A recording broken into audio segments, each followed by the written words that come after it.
Recipe चॅनलमध्ये खूप सारं स्वागत करते। बरं ही वेळ आलाय तर डिंकाचे लाडू हे झालेच पाहिजे। हे तुमच्या शरीरासाठी खूप ऊर्जा देतात, तुमच्या हाडांना एकदम टकाटक करतात। तर असे डिंकाचे लाडू जे तुम्हाला सुद्धा सुंदर बनवतात, असे आज आपण डिंकाचे लाडू बनवणार आहोत। तर चला सुरुवात करूया। तर आज आपण डिंकाचे लाडू बनवतोय आणि आपण 1 किलोचे डिंकाचे लाडू बनवतोय। नॉर्मली याच्यात जे मी वस्तू सांगितल्या ना ते बॅलन्स डिंकाचे लाडू बनवण्यासाठी प्रॉपर वजनी प्रमाणात सांगितलेत। म्हणजे किती कोणतं ग्रॅम घ्यायचं ते सगळं सांगितलंय, वाटीने म्हणाल तरी ते सुद्धा सांगितलंय। आता एक गोष्ट लक्षात घ्या, तुम्ही खरं तर याच्यातली कोणती पण वस्तू कमी जास्त थोडीशी करू शकता, तुमच्या इच्छेनुसार वाढवू शकता, पण एक प्रॉपर बॅलन्स डिंकाचा लाडू कसा व्हावा त्याच्यासाठी मी वजनी प्रमाण सांगितलंय।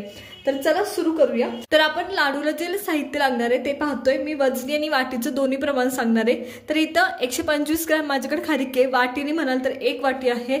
इथं 2 चमचे माझ्याकडे पिस्ता आहे, वजनी प्रमाण म्हणाल तर 20 ग्रॅम आहे। 1 वाटी इथं माझ्याकडे बदाम आहे, वजनी प्रमाण म्हटलं तर 100 ग्रॅम आहे। 1 वाटी इथं माझ्याकडे काजू आहे, तर वजनी प्रमाण म्हटलं तर 100 ग्रॅम आहे। त्याच्यानंतर इथे 3 आहे ते 2 चमचे, त्याचं वजनी प्रमाण हे एक 30 ग्रॅम किंवा 25 ग्रॅम होऊ शकतं। त्याच्यानंतरून इथं माझ्याकडे डिंक आहे, त्याचं वजनी प्रमाण हे 100 ग्रॅम आहे।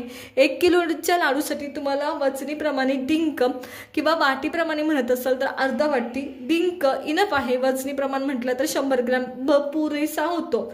इथे 225 ग्रॅम माझ्याकडे खोबरं आहे खिसलेलं। तुम्ही डेसिकेटेड कोकोनट शक्यतो डिंकाच्या लाडूसाठी नाही वापरायचे, ते नाही चांगले लागत। त्याच्यानंतर इथे माझ्याकडे 1 चमचा खसखस आहे, वजनी प्रमाण म्हणाल तर 10 ग्रॅम किंवा 9 ग्रॅम आहे। त्याच्यानंतर इथं माझ्याकडे गुळ आहे, गुळाच्या ऐवजी आणि हे आपण जे खारीक घेतले त्याच्याऐवजी तुम्ही खजूर सुद्धा वापरू शकता, जेणेकरून गोड पण होईल तुम्हाला आणि गुळाचं काही झंझट पण राहणार नाही। त्याच्यामुळे खारकीच्या ऐवजी तुम्ही खजूर वापरू शकता। फक्त गोडवा येण्यासाठी थोडंसं प्रमाण वाढवायला लागेल, थोडंसं म्हणजे तुम्हाला 175 ग्रॅम वगैरे वजन करावं लागेल त्या खजूरचं, जर खजूर वापरणार असेल तर। आणि गूळ आहे इथं, तर गूळ सुद्धा माझं 100 ग्रॅमचं आहे। आणि इथं तूप आहे माझ्याकडे, तूप सुद्धा आपल्याला 100 ग्रॅम लागणार आहे। नॉर्मली तूप हे किती लागणार हे तुम्ही किती वापरत जाता त्याच्यावर अवलंबून असतं, एकदम तूप आपण वापरत नाही। तर चला सुरू करूया। काय राहिलं असेल तर मला कमेंट करून सांगा की हे राहिले आणि ह्याचं वजनी प्रमाण नाही, किंवा काही अडचणी असतील ते सुद्धा मला कमेंट करून नक्की सांगा। तर चला सुरू करूया। तर इथे लाडू बनवण्यासाठी मी इथं कढई घेतली आहे, कढई व्यवस्थित गरम करायची आणि गरजेनुसार याच्यात आपल्याला तूप ऍड करत जायचंय।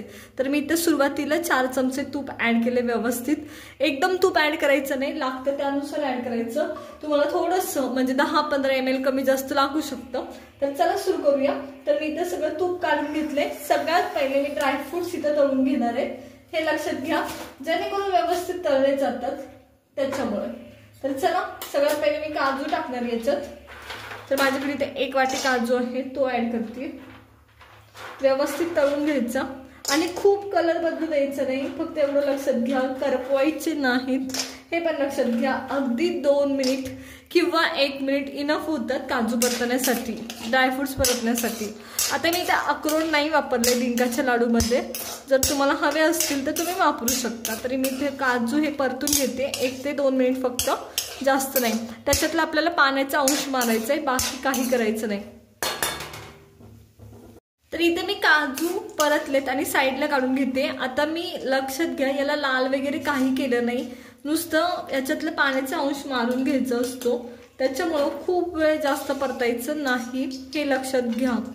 काजू व्यवस्थित परतलेत, त्याच्यानंतर मी याच्यात बदाम टाकते। बदाम सुद्धा आपल्याला 1 ते 2 मिनिटं व्यवस्थित परतून घ्यायचेत या पद्धतीने। बरं बदाम टाकताना मी नाही का पिस्ता सुद्धा टाकते, कारण पिस्ता सुद्धा थोडाच आहे, खूप जास्त नाहीये त्याच्यामुळे। तर इथं मी बदाम परतून घेते व्यवस्थित 1 ते 2 मिनिटं, जास्तीत जास्त बस झाले, इनफ झाले, व्यवस्थित परतून होतात। तर पहा या पद्धतीने। तर इथं माझे बदाम सुद्धा व्यवस्थित परतून झाले, मी साईडला काढून घेते। काजू, बदाम आणि पिस्ता व्यवस्थित परतल्यानंतर मी याच्यात ऍड करते खारीक, किंवा तुमच्याकडे पूड असेल तर ती व्यवस्थित परतून घ्यायची 1 ते 2 मिनिटांसाठी, खूप जास्त वेळ काही गरजेची नाही। तर इथे मी परतून घेते।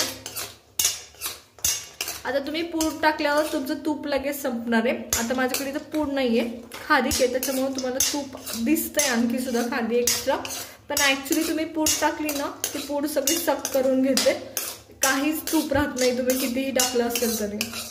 तर खारीक सुद्धा माझी इथे व्यवस्थित परतली गेली आहे. आता मी इथं जी खारीक घेतली ना तुम्हाला ती खूप मोठी मोठी दिसत असेल, पण आपल्याला मिक्सरमध्येच टाकणार आहे त्याच्यामुळे काही हरकत नाही. तर चला मी खारीक साईडला काढून घेते. आता खारीक तळल्यानंतर मी याच्यात तूप ऍड करते, कारण आपल्याला डिंक तळून घ्यायचंय त्याच्यामुळे तूप जास्त लागणार आहे. तर चला तूप आधी व्यवस्थित गरम करून घेऊया. तर इथं तूप व्यवस्थित गरम झालंय. एक थोडंसं डिंक मी टाकून बघते, फुलतोय. तर चला डिंक फुलतोय, आपण आता व्यवस्थित डिंक तळून घेऊयात. डिंक खूप चांगलं फुलणं खूप महत्वाचं आहे, हे लक्षात घ्या. तर इथं माझ्याकडं डिंक आहे 100 ग्रॅम, तो मी ऍड करते आणि व्यवस्थित फुलवून घ्यायचा डिंक. व्यवस्थित लक्षात घ्या, डिंक खूप छान फुलवून घ्या, भारी हो लागतो तो. तर पहा किती फुललाय, अप्रतिम वासुदेवाने. तर इथं माझा डिंक सुद्धा व्यवस्थित फुलवून झालाय, तो पण आपण साईडला काढून घेतोय. तर चला साईडला काढून घेऊया. डिंक सुद्धा अगदी मिनिटभरात फुलतो, खूप जास्त काही करायची गरज नाही. तर इथं मी डिंक सुद्धा साईडला काढून घेते.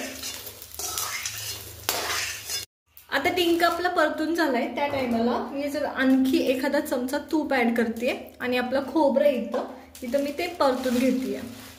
खोबरं सुद्धा आपल्याला कलर बदलेपर्यंत, ब्राऊन होईपर्यंत, म्हणजे ब्राउनिश कलर येईपर्यंत, खूप जास्त करपवायचं नाही पण ब्राउनिश कलर येईपर्यंत व्यवस्थित परतून घ्यायचंय बारीक गॅसवर. तर चला मी परतून घेते. आता एक लक्षात घ्या, सेम टायमाला मी याच्यात तीळ पण टाकणार आहे. 2 चमचे तीळ आहे ते मी ऍड करते याच्यात.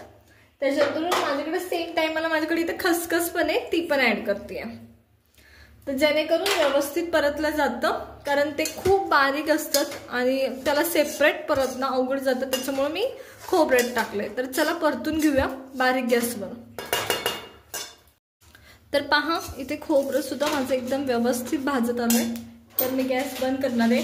आता एक लक्षात घ्या, मी खोबरं ना खूप जास्त ब्राऊन नाही होऊ दिलं, त्याला आपल्याला भाजून घ्यायचंय, करपवायचं नाही. त्याच्यामुळे नेहमी लक्षात ठेवा, जेव्हा तुम्ही खोबरं भाजता डिंकाच्या लाडूसाठी ते फक्त भाजायचं असतं, त्याला जाळायचं नसतं. तर त्याच्यामुळं पहा अप्रतिम असं भाजून घेतलंय आणि आता वेळ न घालवता मी साईडला काढून घेणार आहे. तर चला काढून घेते. तर आता का नाही मी सगळ्या इथं गोष्टींना तळून घेतल्यात, व्यवस्थित परतून घेतल्यात. तर सगळ्यात पहिले आपण काय वाटणार आहोत याच्यातलं, तर मी इथं सगळ्यात पहिले खारीक वाटणार आहे. आता जर तुमच्याकडे खारकीची पूड असेल तर एक गोष्ट लक्षात घ्या, तुम्हाला ड्रायफ्रुट्स आधी वाटायचे. आणि मी खारीक वाटायला मिक्सरच्या भांड्यात घेते आणि थोडंसं त्याचबरोबर डिंक पण टाकते, जेणेकरून खारीक व्यवस्थित वाटली गेली पाहिजे आणि स्मूथ पण वाटली जाते. त्याच्यामुळं तुम्ही शक्यतो पूड घ्या, जेणेकरून तुमचं काम सोपं होईल. तर चला मी खारीक आणि डिंक, थोडा डिंक आधी वाटून घेते. तर हे पहा इथे माझ्याकडे खारीक ही वाटून झाली आहे आणि तुम्हाला दिसतंय का खूप बारीक वाटली मी. तर चला साईडला काढून घेऊया. तुम्हाला हवी तेवढी बारीक होते. आता एक लक्षात घ्या, आता इथून पुढे आपण लाडूसाठी वाटणार आहोत, जे काही वाटणार आहे ते शक्यतो तुम्ही बाहेरचे ड्रायफ्रूटचे लाडू पाहिलेले असतात, ते ना पूर्ण म्हणजे त्याचं पेस्ट केलेलं नसते, पूर्ण त्याचा बुरा केलेला नसतो, ते थोडेसे रफली वाटलेले असतात. तुमचे ड्रायफ्रूटचे बाहेर लाडू भेटतात ते रफ असतात, पूर्ण त्याचं म्हणजे बेसनासारखी पेस्ट नसते. तर तसं आपण इथून पुढे करून घेणार आहोत. फक्त ड्रायफ्रूटची पूड आपण बारीक करणार आहोत, बाकीचं सगळं आपण अगदी अर्धवट वाटून घेणार आहोत. तर चला वाटून घ्यायला सुरुवात करूया पटपट. तर इथं मी ही जी आपलं खारीक होती त्याची पावडर साईडला काढून घेतली. आता आपण ड्रायफ्रुट्स ऍड करणार आहोत. तर इथं माझ्याकडे ड्रायफ्रुट्स आहेत ते ऍड करायचं. आता सगळ्या गोष्टींसोबत तुम्हाला डिंक ऍड करत जायचंय, जे तुम्ही वाटणार आहात त्याच्यासोबत. कारण सांगू का, वाटलं व्यवस्थित जातं आणि मीठ म्हणजे वाटलं जातं, अर्धवट वाटलं जात नाही जेव्हा तुम्ही डिंक त्याच्यासोबत टाकता. तर मी इथे ड्रायफ्रुट्स टाकलेत, त्याच्यासोबत मी इथे डिंक पण ऍड करणार आहे आणि डिंक सुद्धा वाटून घेणार आहे. तर इथे ना माझ्याकडे हे ड्रायफ्रूट सुद्धा वाटून झालेत, ते पण साईडला काढून घेते. तर इथे मी ड्रायफ्रूट सगळे आता वाटून घेतलेत, हे पहा इथे साईडला ठेवलेत. आता काय करायचंय आपल्याला, आता आपल्याला खोबरं वाटून घ्यायचंय. पण खोबरं तुम्हाला असं वाटायचंय की त्याची दिसलं पाहिजे ते खोबरं आहे म्हणून. मी खिसताना सुद्धा हे अद्रक खिसायचे खिसणी देत त्याच्यासाठी खिसलं होतं, की जेणेकरून जर तुम्ही असंच टाकलं ह्या सगळ्या पेस्टमध्ये तरी ते व्यवस्थित दिसेल आणि वाटण्याची गरज पडणार नाही.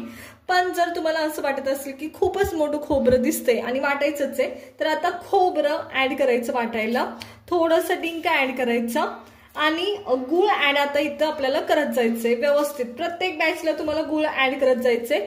याच्या व्यतिरिक्त तुम्ही खारीक सुद्धा तुमची ऍड करू शकता आणि ड्रायफ्रूटची पेस्ट सुद्धा तुम्ही याच्यात ऍड करू शकता. तर चला मी वाटून घेते आता खोबरं. चला तर मग. तर हे पहा, इथे मी खोबरं वाटून घेतलंय. आता दिसतंय का तुम्हाला मी खोबरं असं वाटून घेतलंय की त्याच्यात खोबरं दिसतंय ते, तर असंच आपल्याला वाटून घ्यायचंय. चला तर मग मी सगळं असंच वाटून घेणार आहे खोबरं. आता मी वाटलेल्या सगळ्या गोष्टी एकावर एक टाकत गेली आहे. आता काय करायचंय, आपण हे सगळं मिक्स करायचंय आणि ड्रायफ्रूटच्या पूड असते ना त्याची तुमची गाठी झालेली शक्यता असते, तर ते मिक्स करून घ्यायचं. तर शक्यतो तुम्ही जेव्हा खोबरं वाटत असताना तर आपण सगळ्या गोष्टी ऍड करत जातो खोबरं वाटताना, त्याच्यामुळं हे सेपरेट मिक्स करायची तर काही गरज पडत नाही. पण तुम्हाला जर वाटलं तर असं मिक्स करून घ्यायचं. आणि आता आपण लाडू वळणार आहे. आता एक गोष्ट खूप जेव्हा तुम्ही खोबरं वाटताना तर खूप होते की ते खोबऱ्याची पेस्ट कधी होते हे कळतच नाही. तर त्याच्यासाठी मी तुम्हाला एक आयडिया सांगते. थोडंसं खोबरं जे भाजलेलं असतं ना ते आपण साईडला ठेवायचं आणि जेव्हा तुम्ही लाडू वळताय ना, लाडू जेव्हा वळत येतो तेव्हा ते भाजलेलं खोबरं त्याच्यावर ऍड करायचं, जेणेकरून त्याच्यात ते खोबरं अख्खं आहे असं दिसतं, म्हणजे व्यवस्थित दिसतं लाडू. लाडू दिसण्यासाठी मी सांगितलं. शक्यतो आपण ड्रायफ्रूटचे लाडू हे पौष्टिकतेसाठीच करतो, त्याच्यात दिसण्याचं काहीच हेतू नाही. पण तरी सुद्धा जर तुम्हाला वाटत असतील की माझ्या ड्रायफ्रूटच्या लाडूत खोबरं दिसतात ना नॉर्मली ड्रायफ्रूटच्या लाडूत खोबरं तुमचं असलेलं, तर त्याच्यासाठी तो पर्याय. तर चला आता लाडू वळून घेणार आहोत. तर हे मी मिक्स केलंय सगळं व्यवस्थित. तर चला आता लाडू वळून घेतोय आपण. तर मी इथे हे सगळं मिक्स केलंय आणि लाडू वळतोय आपण. मीडियम साईजचे लाडू असतात, ड्रायफ्रूटचे खूप मोठे नसतात, जसे आपल्या दिवाळीतले असतात तसे लाडू नसतात.